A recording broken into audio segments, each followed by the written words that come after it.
नमस्कार दोस्तों, स्वागत है आपका। आज हम आप लोगों के लिए करवाएंगे पारिस्थितिकी तंत्र के और जूलॉजी के मिक्स क्वेश्चन, जो कि एमपी टेट पात्रता परीक्षा वर्ग 3 के लिए और सभी टेट परीक्षा के लिए काम आने वाले हैं।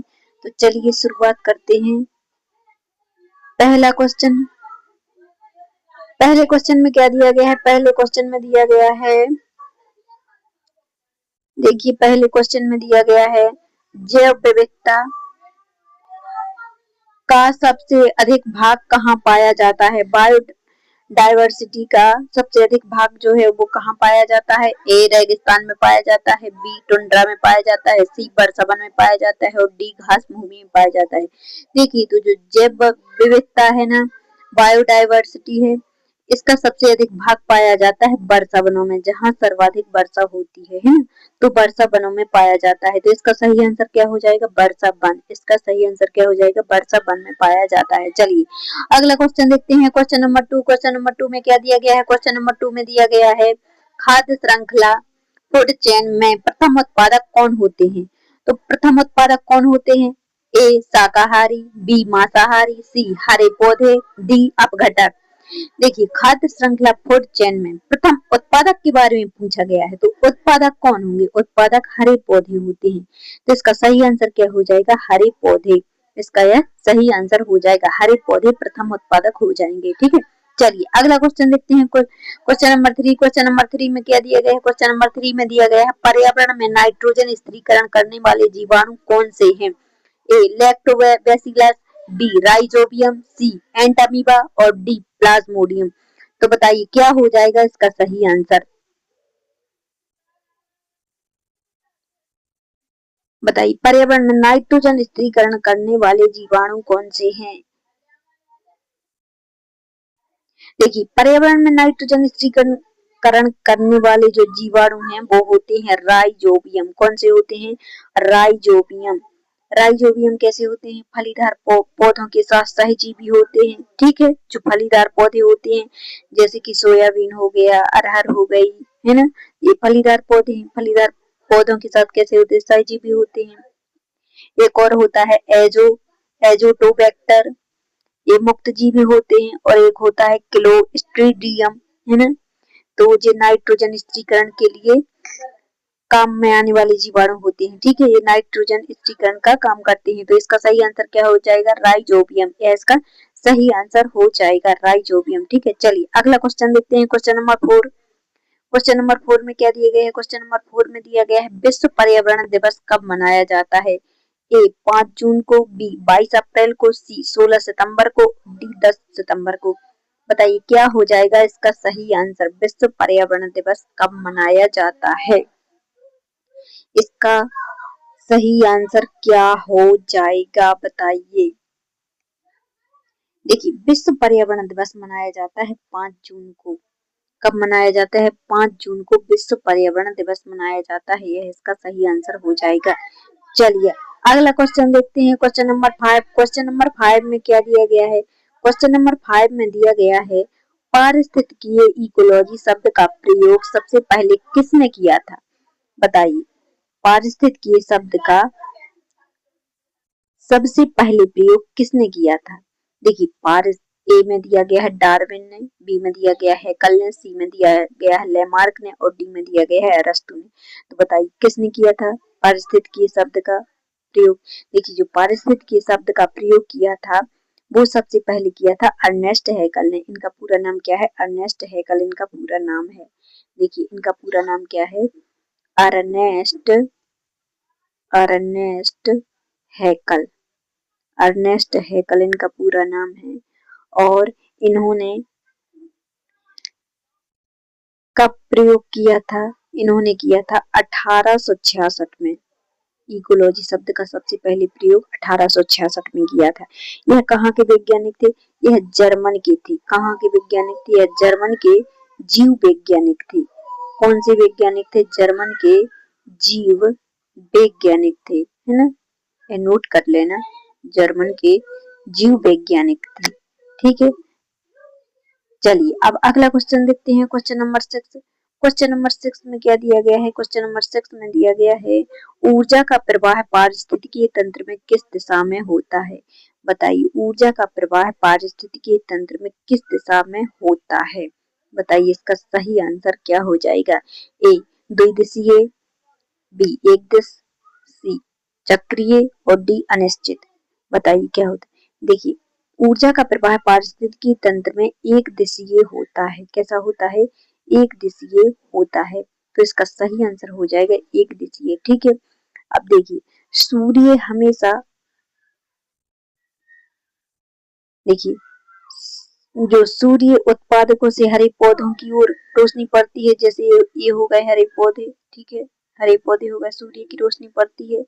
फिर उपभोक्ताओं से कहाँ जाते हैं? ये शाकाहारी, फिर उसके बाद मांसाहारी।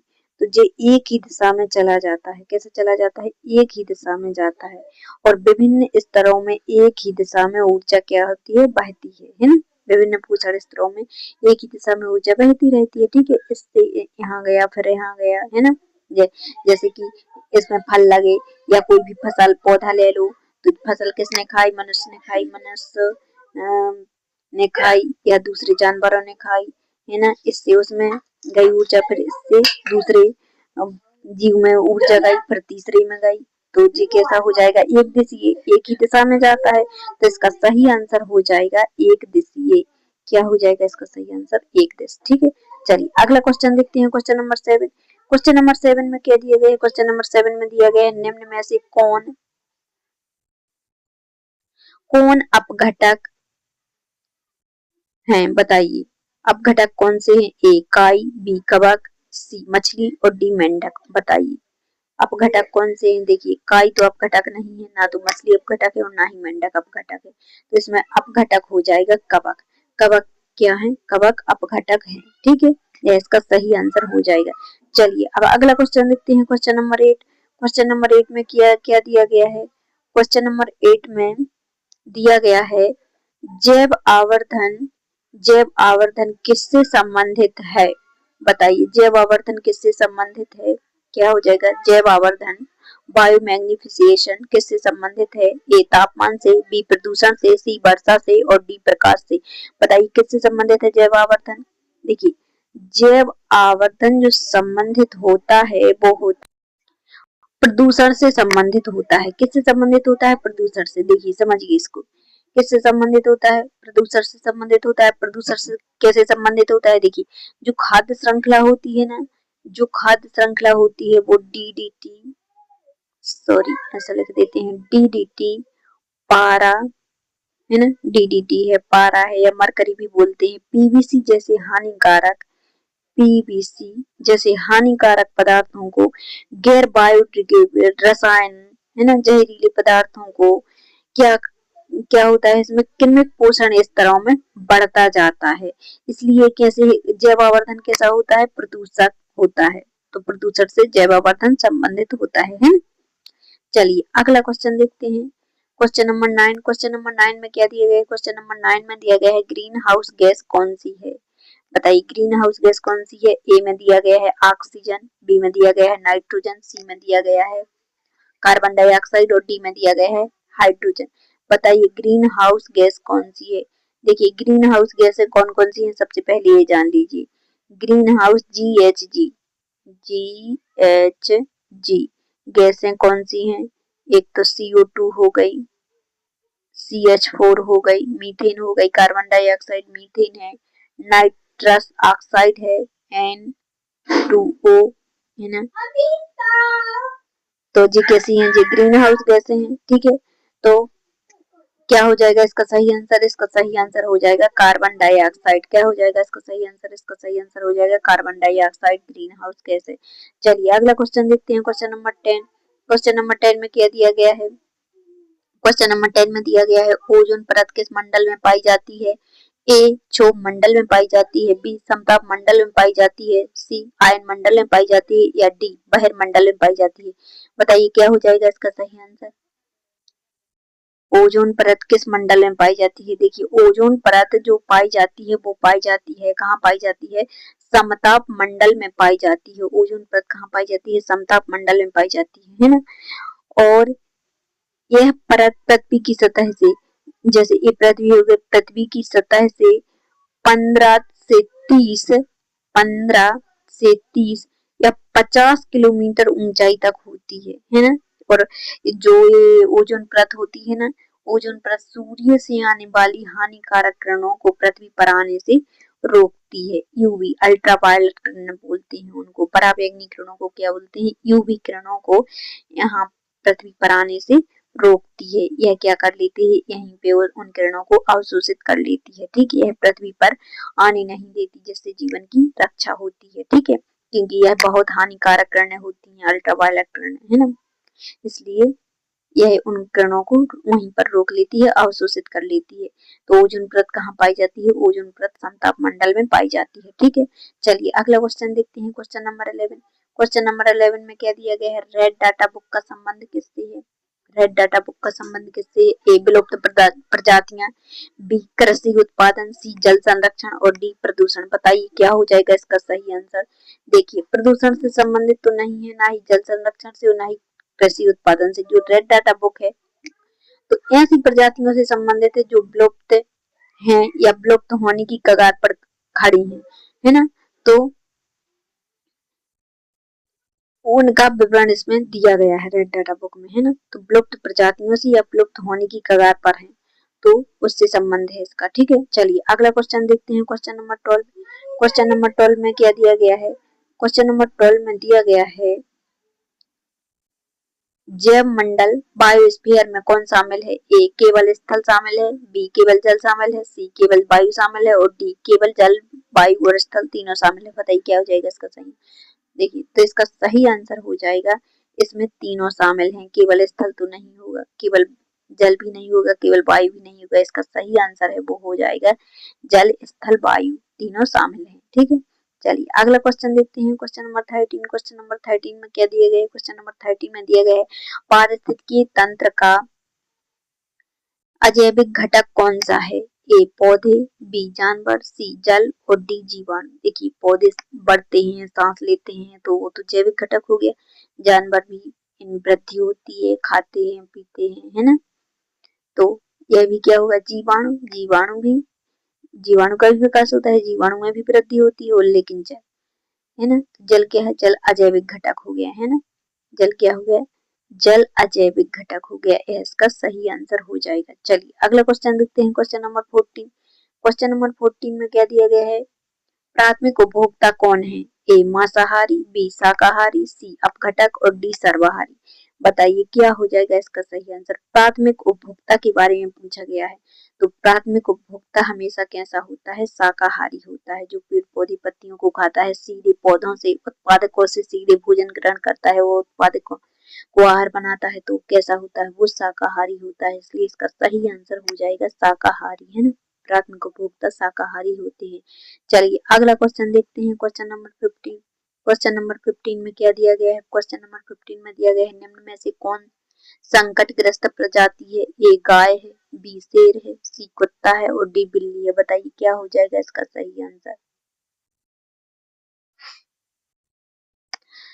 संकटग्रस्त जाति में कौन आता है, देखिए संकटग्रस्त जाति में आएगा शेर।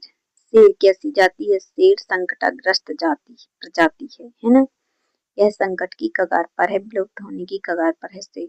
चलिए अगला क्वेश्चन देखते हैं, क्वेश्चन नंबर 16। क्वेश्चन नंबर 16 में क्या दिया गया है, क्वेश्चन नंबर 16 में दिया गया है जैविक कारक किसे कहते हैं।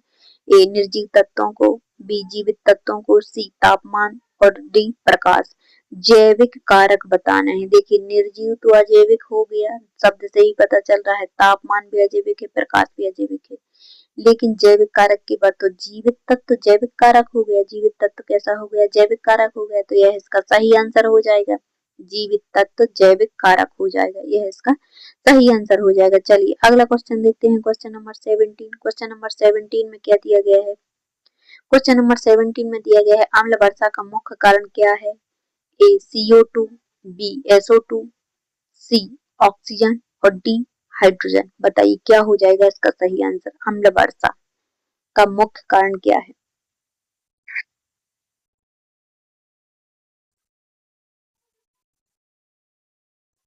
देखिए अम्ल वर्षा का जो मुख्य कारण है वो है सल्फर डाइऑक्साइड, है ना। अम्ल वर्षा का जो मुख्य कारण है वो है सल्फर डाइऑक्साइड, है ना। और नाइट्रोजन ऑक्साइड भी है, लेकिन नाइट्रोजन ऑक्साइड इसमें दिया नहीं गया है। नाइट्रोजन ऑक्साइड का उच्च उत्सर्जन होता है इसका, है ना, दोनों मिक्स होते हैं इसमें, है ना। यह प्रदूषण जो होता है वो होता है कोयला तेल जलाने से, जीवाश्म ईंधनों को जलाने से, है ना। जो औद्योगिक संयंत्र होते हैं, मशीनें होती हैं, कारखाने होते हैं, वाहनों से उत्पन्न होता है ना। तो इसके कारण क्या होती है, अम्ल वर्षा होती है। तो इसका मुख्य कारण क्या है, सल्फर डाइऑक्साइड है और नाइट्रस ऑक्साइड है। एंड सॉरी, उसका जो सल्फर डाइऑक्साइड और NO2 नाइट्रोजन ऑक्साइड, ठीक है।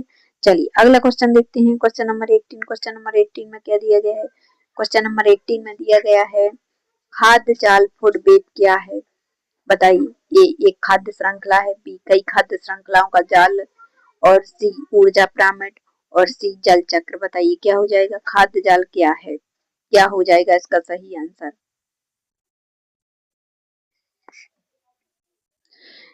देखिए तो इसका सही आंसर हो जाएगा, वो होगा कई खाद्य श्रृंखलाओं का जाल। क्या हो जाएगा इसका सही आंसर, इसका सही आंसर हो जाएगा कई खाद्य श्रृंखलाओं का जाल है, खाद्य जाल, है ना। इसमें कई श्रृंखलाएं, विभिन्न श्रृंखलाएं आपस में जुड़ी हुई होती हैं, है ना, जो एक दूसरे से एक जीव से दूसरे जीव में ऊर्जा स्थानांतरित करती है ना। तो ये कई खाद्य श्रृंखलाओं का जाल होता है, जैसे कि ये पौधा हो गया, पौधे, है ना, यह टिड्डे ने खाया, टिड्डे को किसी और दूसरे कीड़े ने खाया, मेंढक ने खाया, मेंढक को सांप ने खाया, सांप को चील ने खाया। ऐसा ही क्या खाद्य जाल क्या होता है, बढ़ता जाता है ना। टिड्डे को कोई और भी खा सकता है ना। तो खाद्य जाल क्या होता है, कई खाद्य श्रृंखलाओं का जाल होता है, जो एक दूसरे से एक एक जीव से दूसरे जीव में क्या होती है, ऊर्जा स्थानांतरित होती है, ठीक है। चलिए अगला क्वेश्चन देख लेते हैं, क्वेश्चन नंबर 19। क्वेश्चन नंबर 19 में क्या दिया गया है, क्वेश्चन नंबर 19 में दिया गया है पारिस्थितिक पिरामिड में सबसे अधिक ऊर्जा कहाँ होती है। बताइए क्या हो जाएगा इसका सही आंसर, पारिस्थितिक पिरामिड में सबसे अधिक ऊर्जा कहाँ होती है। बताइए क्या हो जाएगा इसका सही आंसर। ए में दिया गया है शीर्ष उपभोक्ता, बी में दिया गया है मध्य स्तर, सी में दिया गया है उत्पादक और डी में दिया गया है अपघटक। तो बताइए क्या हो जाएगा इसका सही आंसर।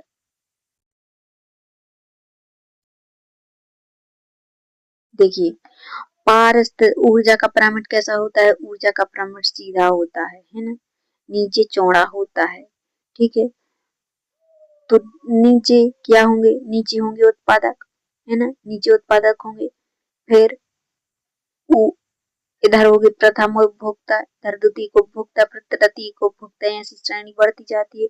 तो जो सबसे अधिक जो ऊर्जा होती है वो होती है उत्पादकों में। ये उत्पादक हो गए, तो उत्पादकों में सबसे अधिक ऊर्जा होती है, ठीक है। तो इसका सही आंसर हो जाएगा उत्पादक। क्या हो जाएगा इसका सही आंसर, इसका सही आंसर हो जाएगा उत्पादक। उत्पादकों में सबसे अधिक ऊर्जा होती है, ठीक है। जैसे जैसे ऊपर बढ़ते हैं वैसे वैसे ऊर्जा क्या होती है, घटती जाती है, ठीक है। चलिए अगला क्वेश्चन देखते हैं, क्वेश्चन नंबर 20। क्वेश्चन नंबर 20 में क्या दिया गया, क्वेश्चन नंबर 20 में दिया गया है जैव विविधता हॉटस्पॉट की अवधारणा किसने दी। बताइए जैव विविधता हॉटस्पॉट की अवधारणा किसने दी। ए में दिया गया है नॉर्मन मायर्स ने, बी में दिया गया है डार्विन ने, सी में दिया गया है मेंडल ने और डी में दिया गया है वाटसन ने। बताइए क्या हो जाएगा इसका सही आंसर, किसने दी। तो देखिए जैव विविधता हॉटस्पॉट की जो अवधारणा दी है वो दी है नॉर्मन मायर्स ने दी है। किसने दी है, नॉर्मन मायर्स ने इसकी अवधारणा दी है। अब देखिए इन्होंने कब दी है, यह अवधारणा इन्होंने 1988 में दी थी। कब दी थी, 1988 में यह अवधारणा दी है, जो कि केवल उच्च प्रजाति की विशेषकर स्थानिक प्रजातियों से संबद्ध है ना। तो यह इसका सही आंसर हो जाएगा, ठीक है। चलिए अगला क्वेश्चन देखते हैं, अगले क्वेश्चन में क्या दिया गया है। अगले क्वेश्चन में दिया गया है राष्ट्रीय उद्यान। राष्ट्रीय उद्यान नेशनल पार्क का मुख्य उद्देश्य क्या है। ए पर्यटन बढ़ाना है, बी वन्य जीव संरक्षण है, सी लकड़ी उत्पादन है और डी कृषि का विकास है। बताइए क्या हो जाएगा इसका सही आंसर। देखिए ना तो पर्यावरण बढ़ाना है, ना ही लकड़ी उत्पादन है और ना कृषि का विकास करना है। इसका जो सही आंसर हो जाएगा वो हो जाएगा वन्य जीव संरक्षण। वन्य जीव संरक्षण है। यह इसका सही आंसर हो जाएगा। क्या हो जाएगा? इसका सही आंसर हो जाएगा, यह इसका सही आंसर हो जाएगा। ठीक है, चलिए अगला क्वेश्चन देखते हैं। Question number 22। क्वेश्चन नंबर 22 में क्या दिया गया? क्वेश्चन नंबर 22 में दिया गया है बायोस्फीयर रिजर्व का उदाहरण कौन सा है? ए नीलगिरी, बी रणथंभौर, सी जिम कॉर्बेट और डी काजीरंगा। बताइए क्या हो जाएगा इसका सही आंसर? बायोस्फीयर रिजर्व का उदाहरण कौन सा है? देखिए बायोस्फीयर रिजर्व के उदाहरण इधर देख लीजिए। बायोस्फीयर रिजर्व के सबसे पहला तो है नीलगिरी। क्या है? नीलगिरी है ना, जो कि 1986 में बना है ना। दूसरा है सुंदरबन। दूसरा क्या है? सुंदरबन। ठीक है। और तीसरा है मन्नार की खाड़ी। मन्नार की खाड़ी भी इसमें शामिल है। मन्नार की खाड़ी। और नंदा देवी। नंदा देवी, नोट करते जाना इनको। ठीक है। और पचमढ़ी। पचमढ़ी शामिल है। ठीक है। यह क्या है? बायोस्फीयर रिजर्व के उदाहरण है। ठीक है।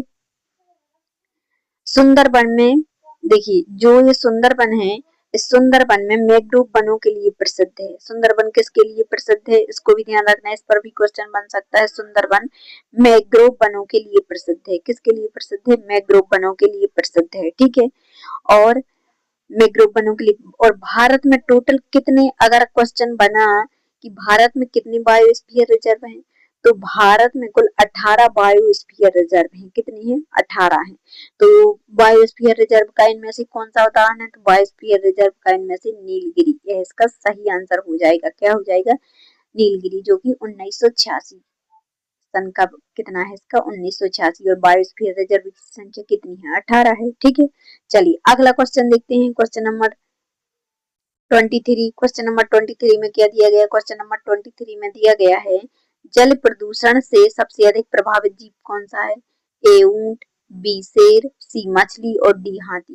देखिए जल, ऊंट जल में तो रहता नहीं है ना, तो सबसे अधिक प्रभावित पूछा गया है जल प्रदूषण से। वैसे तो बहुत सारे जीव प्रभावित होते हैं, लेकिन जो जल पीता है हर जीव प्रभावित होता है, लेकिन सबसे अधिक प्रभावित पूछा गया है तो सर्वाधिक प्रभावित होगा मछली, क्योंकि वह तो 24 घंटे जल में ही रहती है ना।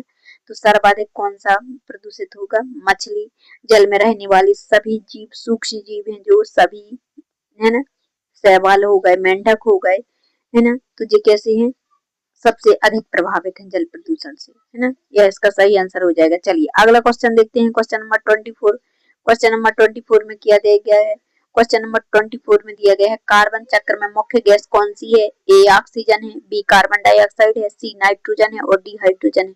बताइए कार्बन चक्र में मुख्य गैस कौन सी है? मुख्य गैस के बारे में पूछा गया है। तो देखिए जो कार्बन चक्र की मुख्य गैस है, मुख्य गैस कार्बन डाइऑक्साइड है। कौन सी है मुख्य गैस? मुख्य गैस कार्बन डाइऑक्साइड है। यह इसका सही आंसर हो जाएगा, कार्बन डाइऑक्साइड। ठीक है। और यह जो है, यह वायुमंडल में कार्बन का प्राथमिक स्रोत भी है। इसे क्या कहा जाता है? वायुमंडल में कार्बन का प्राथमिक स्रोत भी कार्बन डाइऑक्साइड है। ठीक है। क्योंकि जिसे पौधे प्रकाश संश्लेषण द्वारा क्या करते हैं? ग्रहण करते हैं, है ना। और ऑक्सीजन क्या करते हैं? छोड़ते हैं। ठीक है। चलिए अगला क्वेश्चन देखते हैं। Question number 25। क्वेश्चन नंबर 25 में क्या दिया गया है? क्वेश्चन नंबर 25 में दिया गया है ऊर्जा पिरामिड, एनर्जी पिरामिड सदैव कैसा होता है? ए सीधा होता है, बी उल्टा होता है, सी गोलाकार होता है और डी चतुर्भुज होता है। देखिए ऊर्जा पिरामिड सदैव सीधा होता है। ऊर्जा पिरामिड कैसा होता है? इस प्रकार का बना होता है ना ऊर्जा पिरामिड। ऊर्जा पिरामिड सीधा होता है और कैसा होता है? नीचे चौड़ा होता है, ऊपर सकरा होता है ना, ऊपर सकरा होता है। और इसका जो नियम लागू होता है, शायद ऊर्जा का नियम जो होता है वो 10% के हिसाब से नियम लागू होता है। कैसा 10% का नियम? समझ लीजिए। देखिए जो ये उत्पादक होते हैं ना, इन उत्पादकों से जब कोई जीव ऊर्जा लेता है या ऊर्जा मिलती है तो उसे केवल 10% ही ऊर्जा मिलती है। और इसी 10% की ऊर्जा आगे दूसरे जीव में जाएगी, फिर इस 10% की ऊर्जा उस दूसरे जीव में जाएगी। जैसे आपने इसका हिस्सा खाया, आपने मान के चलो आपने या टिड्डी ने कुछ भी उत्पादकों से ग्रहण किया तो वो ऊर्जा कितनी 100% ऊर्जा मिली उसको। उसको उससे कितनी मिली, पहले प्राथमिक उपभोक्ता को 100% मिली, लेकिन जो द्वितीयक उपभोक्ता होगा उसे उस 100% में से 10% ऊर्जा उसको मिलेगी, है ना। ऐसा नियम होता है 10% का। चलिए अगला क्वेश्चन देखते हैं। तो इसका सही आंसर क्या हो जाएगा, ऊर्जा का पिरामिड कैसा होता है। तो ऊर्जा का पिरामिड सदैव सीधा होता है। क्या हो जाएगा इसका सही आंसर, सीधा, है ना। चलिए अगला क्वेश्चन देखते हैं। Question number 26। क्वेश्चन नंबर 26 में क्या दिया गया है। क्वेश्चन नंबर 26 में दिया गया है पारिस्थितिक उत्तराधिकार इकोलॉजिकल सक्सेशन का प्रथम चरण क्या है। ए नग्न भूमि है, बी घास है, सी झाड़ियां हैं और डी वृक्ष है। बताइए क्या हो जाएगा इसका सही आंसर।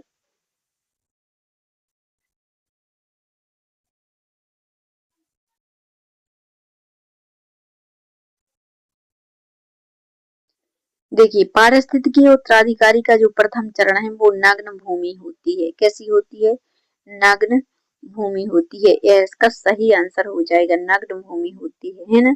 क्योंकि यहाँ पे क्या होता है, बंजर खाली क्षेत्र होता है, लावा प्रवाह, चट्टान या सूखा हुआ तालाब हो गया, है ना। यहाँ जीवन या मिट्टी नहीं होती है, ठीक है।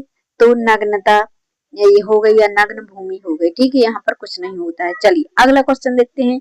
Question number 27। क्वेश्चन नंबर 27 में क्या दिया गया, क्वेश्चन नंबर 27 में दिया गया ओजोन क्षरण का मुख्य कारण क्या है। ए CO2 है, बी SO2 है, सी CFC है और डी D2 है। बताइए क्या हो जाएगा इसका सही आंसर। देखिए ओजोन क्षरण का जो मुख्य कारण है वो है CFC गैस। CFC गैस मतलब क्लोरोफ्लोरोकार्बन। इसे क्या बोलते हैं, क्लोरो फ्लोरो क्लोरोफ्लोरो कार्बन, है ना।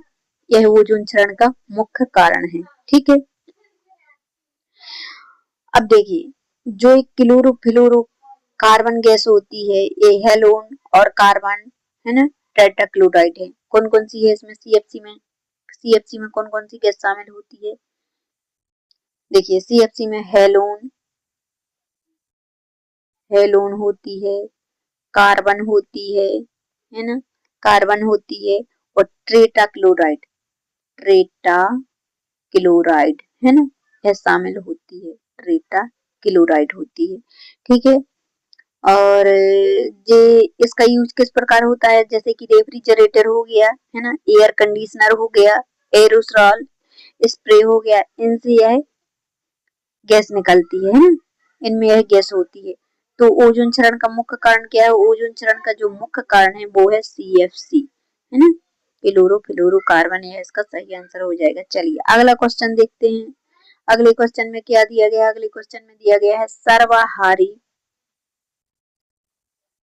ओमनिवोर का उदाहरण कौन सा है। ए शेर है, बी मनुष्य है, सी गाय है, डी हिरण है। देखिए सर्वाहारी कौन है, शेर तो सिर्फ मांसाहारी हो गया, गाय शाकाहारी, हिरण भी शाकाहारी, तो सर्वाहारी कौन होगा, सर्वाहारी मनुष्य होगा। तो इसका सही आंसर क्या हो जाएगा, मनुष्य कैसा है, मनुष्य सर्वाहारी है, ठीक है। चलिए अगला क्वेश्चन देखते हैं। Question number 29। क्वेश्चन नंबर 29 में क्या दिया गया, वायुमंडल में नाइट्रोजन का प्रतिशत कितना है। वायुमंडल में नाइट्रोजन का प्रतिशत पूछा गया है। ए 21%, बी 50%, सी 60% और डी 78%। देखिए वायुमंडल में जो प्रतिशत है वो 78% है। नाइट्रोजन कितनी है, 78% नाइट्रोजन है, 21% ऑक्सीजन है और बाकी 1% बाकी की गैसें हैं, ठीक है। चलिए अगला क्वेश्चन देख लेते हैं। Question number 30। क्वेश्चन नंबर 30 में क्या दिया गया, क्वेश्चन नंबर 30 में दिया गया है जैविक समुदाय और उसका पर्यावरण मिलकर क्या बनाते हैं। ए जनसंख्या, बी प्रजाति, सी पारिस्थितिकी तंत्र और डी वायु। बताइए जैविक समुदाय और उसका पर्यावरण मिलकर क्या बनाते हैं। देखिए जैविक समुदाय और उसका पर्यावरण मिलकर पारिस्थितिकी तंत्र का निर्माण करते हैं, है ना। क्या करते हैं, वह पारिस्थितिकी तंत्र का निर्माण करते हैं। यह इसका सही आंसर हो जाएगा, है ना। यह सजीव और निर्जीव घटक आपस में क्रिया करते हैं, जिससे ऊर्जा का प्रवाह होता है, पोषक तत्वों का चक्र चलता है, तो पारिस्थितिकी तंत्र बनता है ना। तो पारिस्थितिकी तंत्र का निर्माण करते हैं। यह इसका सही आंसर हो जाएगा। चलिए दोस्तों, उम्मीद करते हैं कि आपको हमारी क्लास पसंद आई होगी। अगर आपको हमारी क्लास पसंद आई हो तो हमारे चैनल को सब्सक्राइब, लाइक और शेयर जरूर कीजिएगा। धन्यवाद। मिलते हैं अगली वीडियो में। तब तक के लिए